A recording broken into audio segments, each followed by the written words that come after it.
नमस्कार दोस्तों, मेरा चैनल कथा भक्ति सागर में आप लोग का स्वागत है।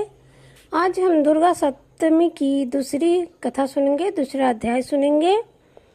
ऋषि बोले, प्राचीन काल में देवी देवताओं तथा दैत्यों में पूरे 100 वर्ष युद्ध होता रहा।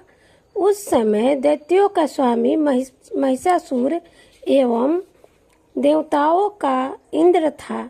उस संग्राम में देवताओं की सेना महाबली दैत्यों से हार गई। तब सभी देवताओं को जीतकर महिषासुर इंद्र बन बैठा। तब हार कर सभी देवता ब्रह्मा जी की अग्नि बनकर वहां गए तथा विष्णु तथा शंकर विराजमान थे।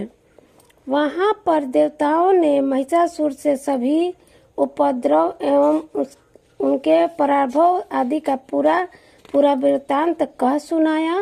उन्होंने कहा कि महिषासुर ने तो सूर्य, अग्नि, पवन, चंद्रमा, यम तथा वरुण इत्यादि अन्य सभी देवताओं के अधिकार छीन लिए हैं। स्वयं ही सबका अधिष्ट बन बैठा है। उसने सभी देवताओं को स्वर्ग से निकाल दिया है। महिषासुर महादुरात्मा है। देवता पृथ्वी पर मृत्यु की भांति विचरण कर रहे हैं। उसके वध का कोई उपाय कीजिए। इस प्रकार मधुसूदन तथा महादेव जी ने देवताओं के वचन सुने तो क्रोध से उनकी भवें तन गई। तब भगवान विष्णु के मुख से एक महान तेज प्रकट हुआ। इसी प्रकार ब्रह्मा जी तथा शंकर जी के मुख से तेज प्रकट हुआ। दूसरे इंद्र आदि देवताओं के शरीर से भी महान तेज प्रकट हो आया। तभी तेज मिलाकर सभी तेज को मिलाकर एक हो गए। वह तेज पूज्य इतना अग्र था कि जलता हुआ पहाड़ हो। देवताओं ने देखा कि उसकी ज्वालाएं सभी दिशाओं में फैल रही है। जब वह एक हुआ तो नारी के रूप में आ गया। महादेव जी ने तेज से उनका मुख प्रकट हुआ। यम जी के तेज से उनके केश हुए। विष्णु जी के तेज से उस देवी की भुजाएं प्रकट हुई। चंद्रमा के दोनों स्तन, इंद्र के तेज से उसका कटी प्रदेश, वरुण के तेज से जंघा और अरु स्थल, पृथ्वी के तेज से निस्तंभ का प्रादुर्भाव हुआ। ब्रह्मा जी के तेज से दोनों चरण, सूर्य के तेज से चरणों की अंगुलियां, वसुओं के तेज से हाथों की अंगुलियां, कुबेर के तेज से नासिक का आविर्भाव हुआ। उसके दांत प्रजापति के तेज से प्रकट हुए। अग्नि के तेज से 3 नेत्र हुए। संध्याओं के तेज से दोनों भवें, वायु के तेज से दोनों कान उत्पन्न हुए। इस प्रकार समस्त देवताओं के तेज द्वारा भगवती का प्रादुर्भाव हुआ। इस प्रकार सभी देवताओं के तेज पुंज से प्रकट हुई देवी जी को देखकर महिषासुर पीड़ित समस्त देवता प्रसन्न हुए। महादेव ने देवी को अपने त्रिशूल से शूल निकाल कर दे दिया। श्री विष्णु जी ने अपना सुदर्शन चक्र प्रकट करके दे दिया। वरुण ने शंख तथा अग्नि ने उसे शक्ति दे दी।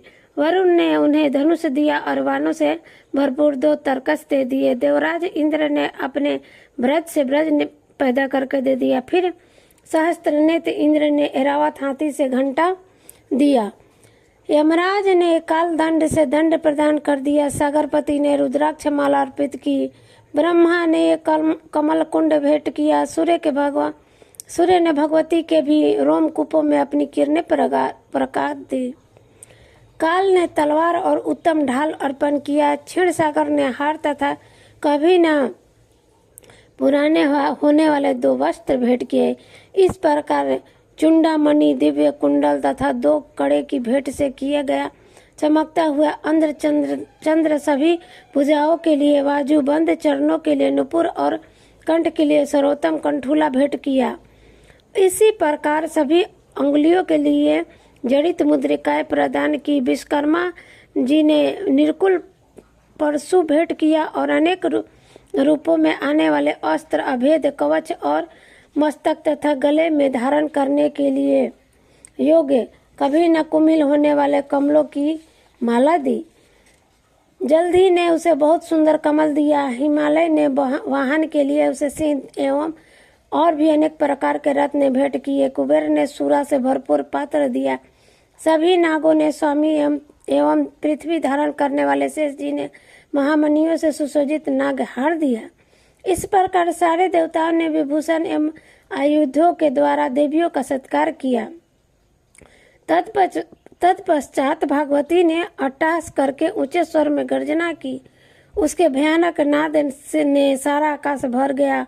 तब देवगण प्रसन्न होकर उस सिंधवाहिनी देवी की जय जयकार करने लगे। मुनियों ने भक्तिभाव से नम्र होकर देवी जी की स्तुति की। इधर देवताओं के शत्रुओं ने सारी त्रिलोकी की शोभाग्रस्त देखा। तब तो अपनी सारी सेना को कवच आदि से तैयार कराकर अस्त्र शस्त्र लेकर झट उठ खड़े हुए। महिषासुर क्रोध में आकर बोला, अरे यह क्या हो रहा है? इतना कहकर सभी दैत्यों के साथ घिरकर उस सिंहनाद की ओर भागा। वहां जाकर उन्होंने तीनों लोगों को अपने तेज से प्रकाशित करते हुए देवी को देखा। उस देवी के चरणों के भार से पृथ्वी दबी जा रही थी। माथे के कटिक से आकाश पर रेखाएं पड़ी जा रही थी। उसके धनुष की टंकार से सातों पताल शोभग्रस्त थे और हजारों भुजाओं से भी सभी देवताओं को ढककर देवी खड़ी हुई थी। देवी जी के साथ उस दैत्य का युद्ध आरंभ हो गया। नाना प्रकार के अस्त्र शस्त्रों के पहाड़ से दसों दिशाएं भर गई। महिषासुर का सेनापति उस समय चिंछुर नाम का एक महादैत्य था।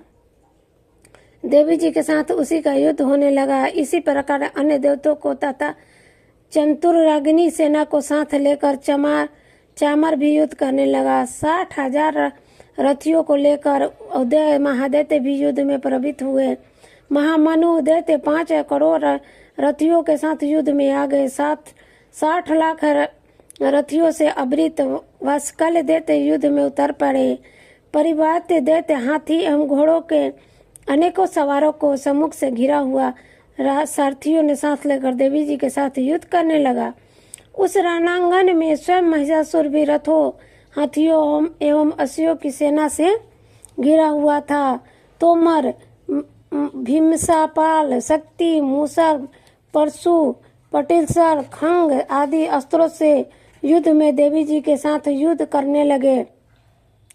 कुछ दैत्यों ने देवी जी पर शक्तियां छोड़ी एवं दूसरे ने पासा फेंकी। तब चंडिका देवी ने अस्त्र शस्त्र की वर्षा करके उन्हें तोड़ डाला। इधर देवी जी का वाहन सिंह की क्रोध में आ गया। उन्होंने गर्दन के बाल हिलाकर हुए दैत्यों की सेना को इस प्रकार घूरने लगा जैसे वर में अग्नि फैल जाती है। तो उस युद्ध भूमि में युद्ध करती हुई अंबिका ने जितने श्वासन छोड़े वह भी झटपट सैकड़ों हजारों गणों के रूप में प्रकट होकर उन गणों ने शंख, विष्णुपाल, पंशु, पटिशय आदि शस्त्रों से युद्ध प्रारंभ कर दिया। देवी जी की शक्ति से वृद्धि पाकर वे गण दैत्यों का नाश करने लगे। साथ में दूसरे गण नगाड़े, शंख आदि बजाने लगे। महती प्रसन्नता देने वाले युद्ध रूप उत्साह में कुछ एक ने मृदंग बजाए। तब देवी जी ने त्रिशूल, गदा और शक्तियों की वर्षा से तलवार आदि शस्त्रों से सैकड़ों महान असुर मार डाले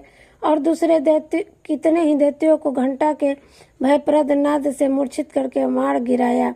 मरे दैत्यों को पासा से बंद कर पृथ्वी पर घसीट डाला।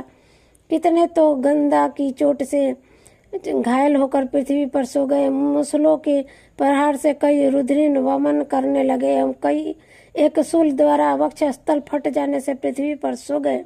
कितने ही दैत्यवानों की वर्षा द्वारा युद्ध करते हुए प्राण छोड़ने लगे। कितने ही दैत्यों की भुजाएं कट गई, कितने ही गिरावे छिन्न भिन्न हो गए। कई दैत्यों के सिर कट गए, कुछ मध्य से विच्छिन्न हो गए। कुछ दैत्यों की जंघाएं कट गई और पृथ्वी पर गिर गए और कुछ एक दैत्य को तो एक भुजा, एक आंख और एक पांव वाला उसके 2 टुकड़े कर डाला।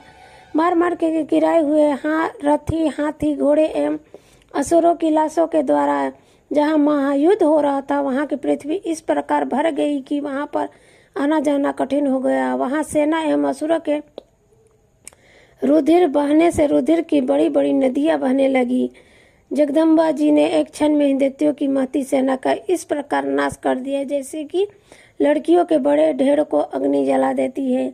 देवी का वाहन सिंह अपने बालों को झटकता हुआ बड़ी गर्जन करता हुआ दैत्यों के शरीर से मनो प्राण ही चुरा रहा हो इस प्रकार घूरने लगा। देवी जी के उन गणों में महासुरों के साथ बड़ा युद्ध हुआ जिसे देवता प्रसन्न होकर आकाश से पुष्प बरसाने लगे। जय हो दुर्गा माँ की।